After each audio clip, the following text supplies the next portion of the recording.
Yo, what's going on, snipers, and welcome back to our inaugural Dallas Stars franchise mode here in NHL 20. So, in last episode, if you didn't catch last episode and you still want to go watch it, there'll be an eye in the corner so you can go watch it. But it was just basically a roster overview, as well as I went over the draft class for this franchise mode for the first year, and I think that was pretty much all I did. So, anyways, in this episode, we're probably going to try and sim up to the deadline, so that way you guys can give me some suggestions for trades going into the trade deadline, and then I might make some trades in next episode if we want to, depending on how this team simulates, because I think we might not be a playoff team just based on how deep the Western Conference is. Like I was showing you guys that in last episode as well. I'll quickly show you guys again, just go through the team lineups though for those teams in the Western Conference, because a lot of the teams in the West are pretty scary. So as you can see, the Calgary Flames have some very good players like Fleury, Nieuwendyk, and Roberts, while Chicago, who's in our division, has like Murphy, Roenick, John Graham, Tony Monte, also Ed Belfour's in net. Detroit-wise, Detroit is just a really stacked team all around, so they're a very scary threat, and they're in our division. While Edmonton is not really the most scary team, they're kind of in a rebuild state at this point in time, so they shouldn't be that hard to beat. As well, we have some of the European teams. They're really bad, so I won't even look at them right now. But LA is a kind of a difficult team. In real life, they didn't make the playoffs, but their first line is really filthy, and they could make the team make the playoffs, so we got to watch out for them. We also have the inaugural Anaheim Mighty Ducks. Not the deepest team. They shouldn't be a playoff team in this simulation, but who knows. We also have where are they? The San Jose Sharks. They're not the greatest team either. They're kind of better than they were a couple years ago. And this year, actually, in 1993-94, they actually upset the Detroit Red Wings in, I think it was the first round of the playoffs. So, yeah, you never know with San Jose. Well, St. Louis is a very deep team as well. They should have been winning a championship around here with that top line and then also a decent amount of depth. And then, sorry about that. And then I was saying the Vancouver Canucks are also very scary, obviously going all the way to the Cup Finals this season. Pavel Bure being the dynamite factor there. And then the Winnipeg Jets aren't the scariest, but they do have some very good young players. So overall wise, I don't think we're going to be a playoff team just based on that, but I don't know if we're going to simulate better than some of the other teams. Like hopefully teams like Toronto don't simulate well, and maybe we can make a playoff spot because of that. Because like Toronto's in the Western Conference, actually, I didn't show them, but they're kind of a strong team as well. So anyways, let's get started with the simulation. We're going to try and take it a bit slow because I want you guys to see all the stuff happening around the league and whatnot. In the off season, I think I plan to probably, when I'm simulating, go 1 month at a time during the simulation in the off season, so you guys could see the signings and whatnot. Kind of what I did with my 1999 build, I think. So let's do the preseason, see how we simulate there. We're not going to be making any trades until the deadline, at least, just because I don't want to make trades without you guys' opinions. Quickly, I want to show you guys the promotional night things. It's kind of cool because, for example, with this 1994 build, we could have like Mike Modano bobblehead nights, Russ Courtnall ones, or Dave Gagne. It's kind of cool how it integrates the creative players, even though, it's just kind of cool that it integrates the creative players because I got rid of everybody in the NHL. So it's kind of cool that there would be like a Mike Modano bobblehead night. But I'm gonna let the thing get auto assigned because I don't really do that sort of stuff, but I might do it eventually if you guys want to see one of those things. So getting more offers. Like I said, we're not dealing to anybody yet because we don't know how this team's going to simulate. I don't even know how this simulation is going to work because sometimes, like I did some test runs like during when I was making this build, and sometimes it's all over the place, but usually, like I was saying in last episode, Pittsburgh or Detroit wins in year 1. Now, who knows if that's going to be the case in this franchise mode, but I think it probably will be. Just because both those teams are really deep in terms of depth and on their forward core. They don't have any like guys in their 70s, really. So, how good was our preseason? I didn't even see that, but whatever. Okay, so we should be still listed as, yeah, we're still listed as hopeful just because of how strong our division is, which is to be expected. Um, Quickly, I want to show you guys our coaching staff just because in case you didn't see that, which I don't think I showed you guys. So this is our head coach. He's got some decent statistics, and a lot of guys actually match his scheme fit pretty well, so it's not that bad, but we should hopefully have a good simulation. It'll be kind of cool when we get to retirements and stuff like that, if players like Mike Modano become a head coach eventually or not. So yeah, that is our coaching staff. Okay, so yeah, we'll go 1 month at a time just to kind of take it a bit slow. Also, if this episode is up after 4 o'clock p.m. Eastern, I apologize for that. It's just because my dad was home all day, so I decided I would kind of like hold off until he left to record. So it's probably not going to be up much later than 4, like maybe closer to 5. So yeah, let's go 1 month at a time, see how the simulation runs. Our first game in like our inaugural game is against the New Jersey Devils, but in real life it was against the Detroit Red Wings, I think. Yeah, it wasn't against Detroit because I watched like an intro video kind of on it. So Zmolik I don't think was ever injured, so we'll let that play out. In our inaugural game against the Devils, we beat them 7-2 somehow with a young Martin Brodeur who's in his first season in the NHL. Paul Cavallini was never injured, but we are 3-1 to start the season. It's going to be really weird to see ties when ties start happening. OT losses are no points, which really sucks because then you're that close to winning the game, but you lose by 1 goal and you don't get a single point for it. Like, I'm kind of glad that they got rid of ties back in like 2004. Also, while we're talking about 1994 stuff, if you guys want to let me know, you could let me know your favorite players from back in these days if you were alive then, or if you just like NHL history like I do, because I wasn't alive till 1996, so, and I wasn't a fan actually till 2003, so I don't, like, I know all these players in this build, but it's only because I've done a lot of research into this. So, Paul Broughton, a 5th and a 7th for a 3rd and a 4th, no thank you. Because we don't really have any depth forwards, we'd have to call up somebody from the AHL, which has like still real players like Justin Dowling, I think, and whatnot. 3rd, Shane Churla, and a 5th for a 3rd and 4th, no thank you, Russia. It seems like in this roster build, though, a lot of teams throw picks out the window, which is not good. A lot of the teams end up picking up a lot of older guys, and it kind of puts them back a few years in terms of how they're producing. So it'll be interesting to see some of the trades that happen. So we're 8-4-2 so far this season, not too bad. Let me just take a quick look and see if any teams made any free agent signings. There's usually teams that do make free agent signings early in the season, but they're usually guys that aren't that good because I lowered pretty much every single free agent and moved most of them to Europe. So there's been no trades so far, and yeah, see some of the signings, they're just like AHL contracts pretty much. So you're getting guys like Dalton Prout getting signed, Peter Mueller, who else I see up there? Martin Erat, Shane Prince. Yeah, so there's not really a whole lot getting signed.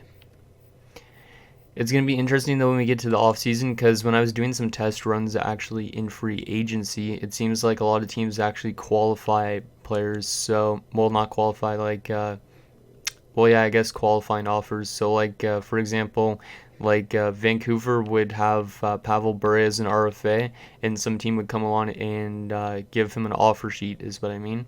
And when he'd get that offer sheet, sometimes teams would not would accept the compensation, and Pavel Bure would move in year number 1. So it'd be kind of interesting to see how that plays out when we get to the off-season portion of the series. So let's go another month, see if we could continue on this good start that we're on. So we've got our first trade already of this build. So a 1st and a 2nd head to Anaheim. So Anaheim continuing to rebuild since they're in their first year.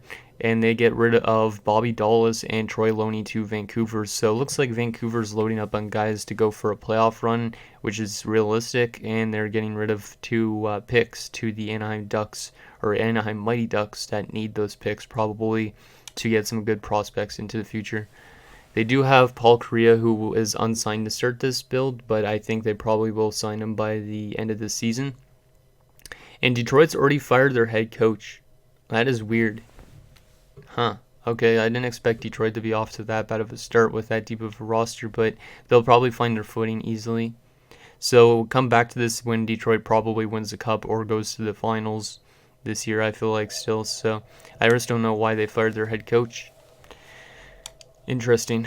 So we have a tie and a loss to the Rangers, and I guess I stopped the simulation, which I didn't mean to do. Let's go to December the 1st still. Another game against Toronto, who's technically a rival of us, I guess. So Mike Modano's been injured, which is not good. Oh my god, that is a long time injury too. I was saying in last episode Mike Modano is our future, and he just goes down with a herniated disc till February the 6th. So we're going to be without him for like 3 months, which means we're going to have to call up somebody from the AHL because we don't have a depth forward. Maybe we're going to have to make a trade for one eventually. But that is a big injury early on. So Neil Broughton is going to be our first line center, Evason our second, Gilchrist our third, and then who are we calling up? I'm going to have to put in a defenseman here for a second. But who are we going to call up from the minors? I don't even know who's down there. Like, we're going to have to call up like a 76 or something. Maybe even lower than that. So I don't want to go in the system. We're going to have to put in Craig Ludwig as a center for the time being. This results in... Oh, it's trying to get him to send down. I don't want to send anybody down. Yeah, but we'll put Ludwig on center just for the time being. And then we'll call up probably like Justin Dowling, I think, is down there. I think he's our best player down there, which is kind of bad. No, Tanner Kiro is our best, or do I go with Dowling? I'll go with Tanner Kiro, I guess. See, that's the only weird thing about this build is since I couldn't recreate all the AHL systems, you have current NHL guys still down there.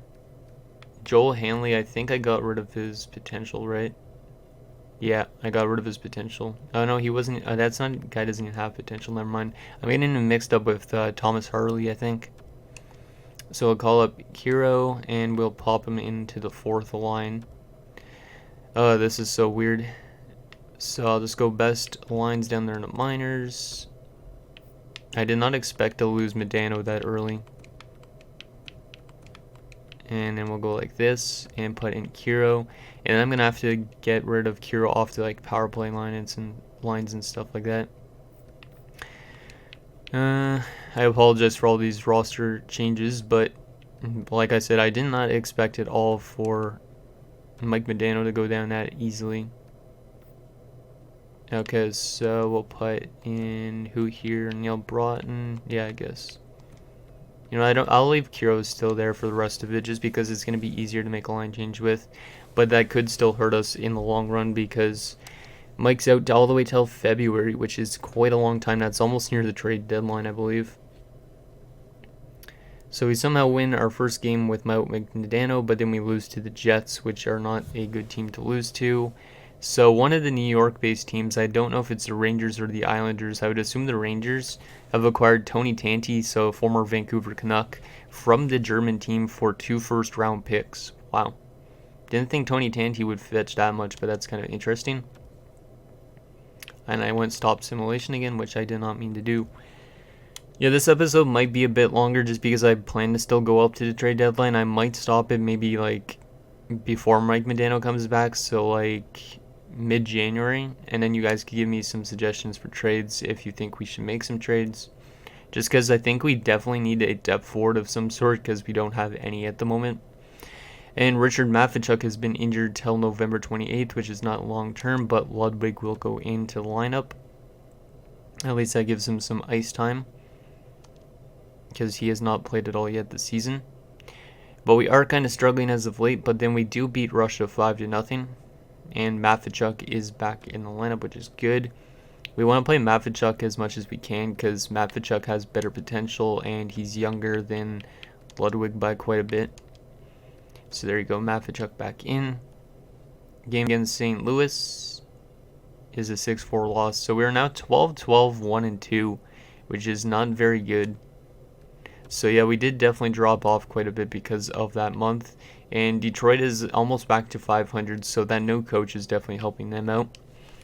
Let's just take a look at who's leading us in points. And it's Russ Courtnall currently with 24 points in 27 games, mostly because Mike Modano has been injured. we are currently tied for. Actually, we're currently tied in points with Germany. I don't know how Germany's simulating that well, and the Red Wings are bottom, but you can see what I mean about the Central being a very tough division.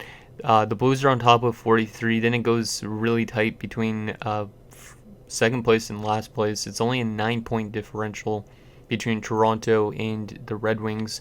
I expect to see the Red Wings go up, and maybe the Blackhawks. I expect the Jets and the Eagles to drop off, and then maybe us to climb a bit, but yeah, it's a very tough division to play in.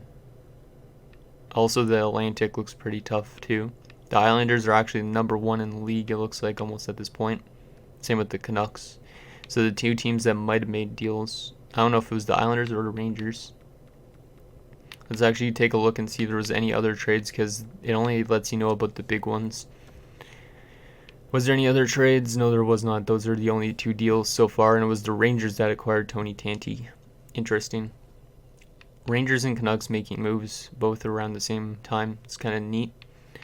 Okay, so let's go another month, and then I think we might not go all the way to the trade deadline, but I still might look at the block within this month. I don't know. Depends on how many injuries we suffer between here and then, because all these injuries add so much time to the episode, I find. So Pelle Eklund, a third, and Shane Sherlock for 2 seconds. Some of these deals don't make any sense in terms of like what teams are willing to give up, but a lot of teams seems to just like want to get rid of picks right away, which is kind of weird. So, but like I said, I don't think we're going to make any trades until we know we are out of a playoff spot, or if we know for sure we're going to be a playoff team. So probably the deadline, because we are kind of dropping a lot without Mike Modano, which I was expecting us to, because we don't really have any other studs other than like Courtnall and Gagne. Okay, so there was a minor league player who was out of the lineup. I think it was Zalewski, probably. Where is Stransky? Oh, he's a winger. Okay, whatever.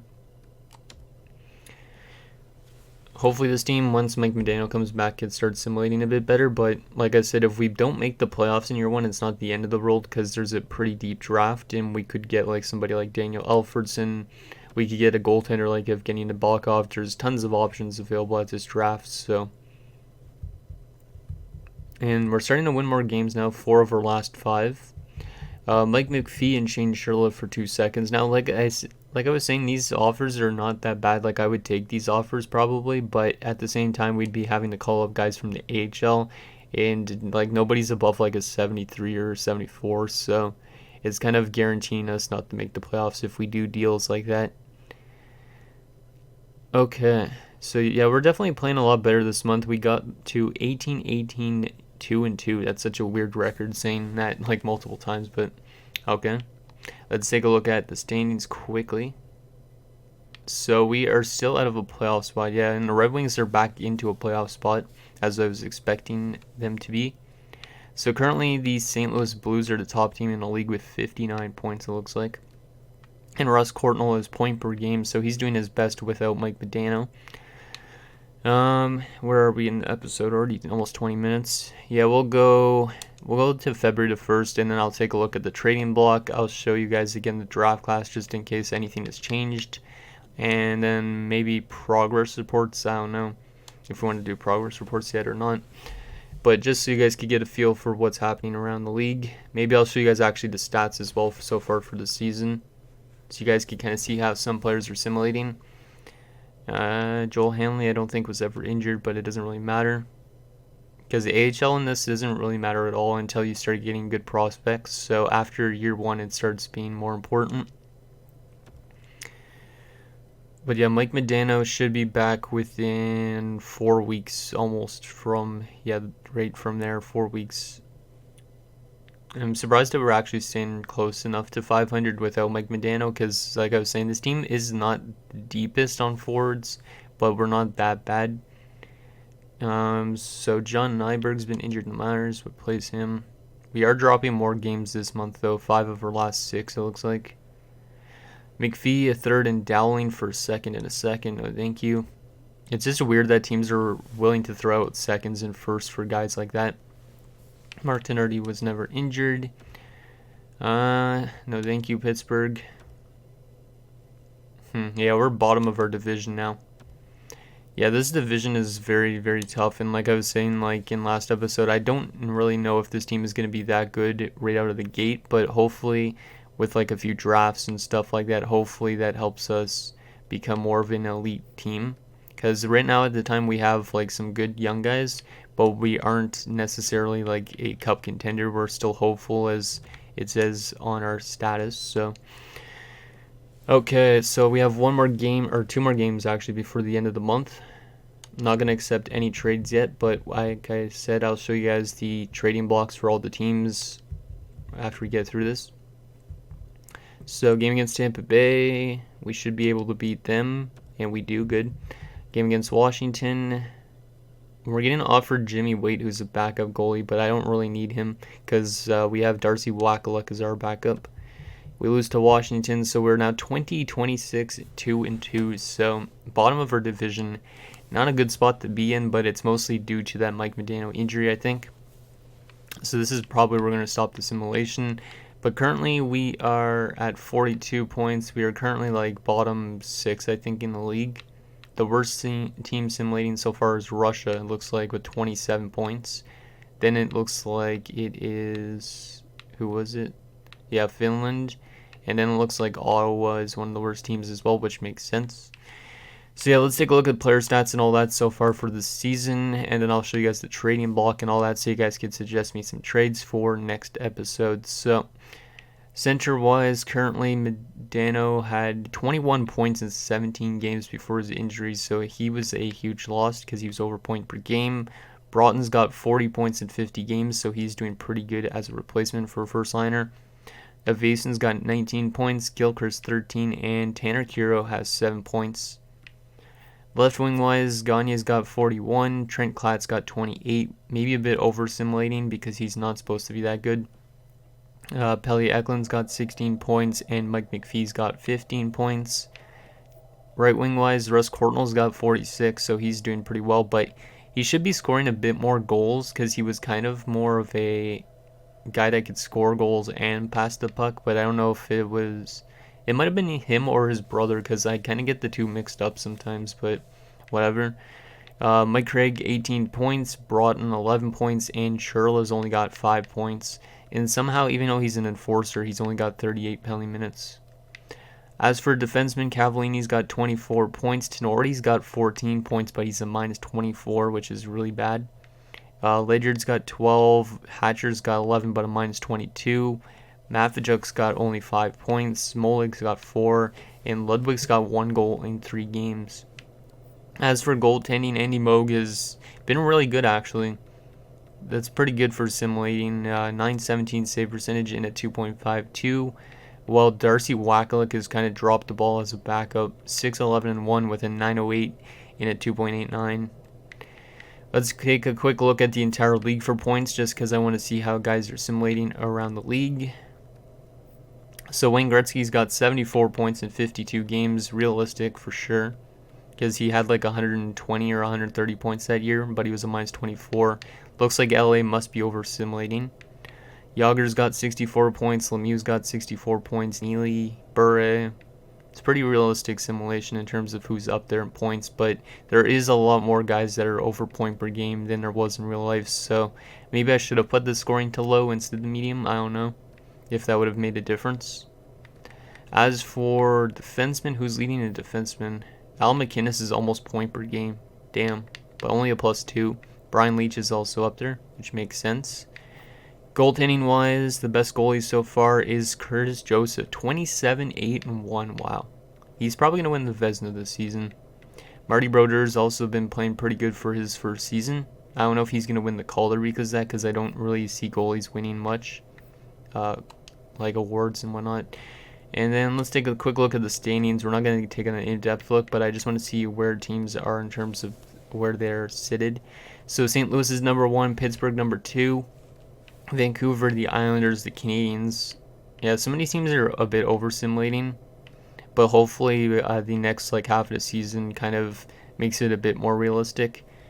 As I was saying, the worst team in the league it should be Russia. Russia is only scoring 1.96 goals per game and allowing 3.57. Damn, It's horrendous.